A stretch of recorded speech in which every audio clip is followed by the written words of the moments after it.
கிறிஸ்துவுக்குள் பிரியமான சகோதர சகோதரிகளே, உங்கள் அனைவரையும் தினமொரு முத்துக்கள் நிகழ்ச்சியில் சந்திப்பதில் மிகுந்த மகிழ்ச்சி அடைகிறேன். நம் குற்றங்களுக்காக காயப்பட்டார். ஏசாயா 53ஆம் அதிகாரம் 5ஆம் வசனம். அவரோ நம் குற்றங்களுக்காக காயமடைந்தார், நம் தீச்செயல்களுக்காக நொறுக்கப்பட்டார். நமக்கு நிறைவாழ்வை அளிக்க அவர் தண்டிக்கப்பட்டார்.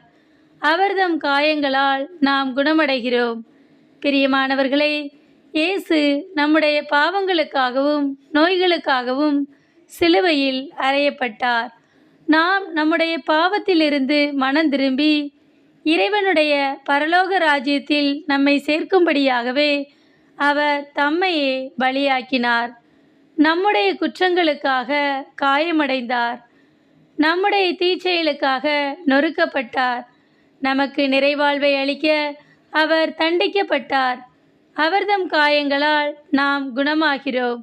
அன்பானவர்களே, நீங்கள் ஏதாவது ஒரு வியாதி நிமித்தம் கஷ்டப்படும் போது இயேசுவினுடைய சிலுவையை நோக்கி பார்த்து, இயேசுவே, உம்முடைய தழும்புகளால் என்னை குணமாக்கும் என்று நம்மையே தாழ்த்தி அவரை நோக்கி ஜெபிக்கும்போது அவர் நிச்சயம் உங்களுக்கு தெய்வீக சுகம் தருவார்.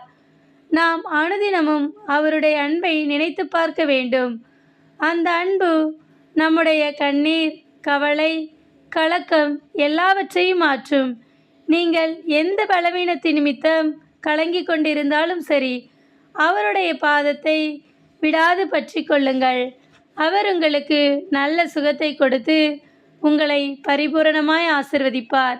அன்பு இறைவா, நீர் எங்களுடைய பாவங்களுக்காய் சிலுவையில் அறையப்பட்டீரே.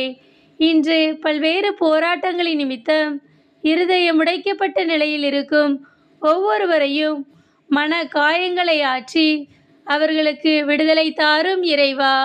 ஆமேன்.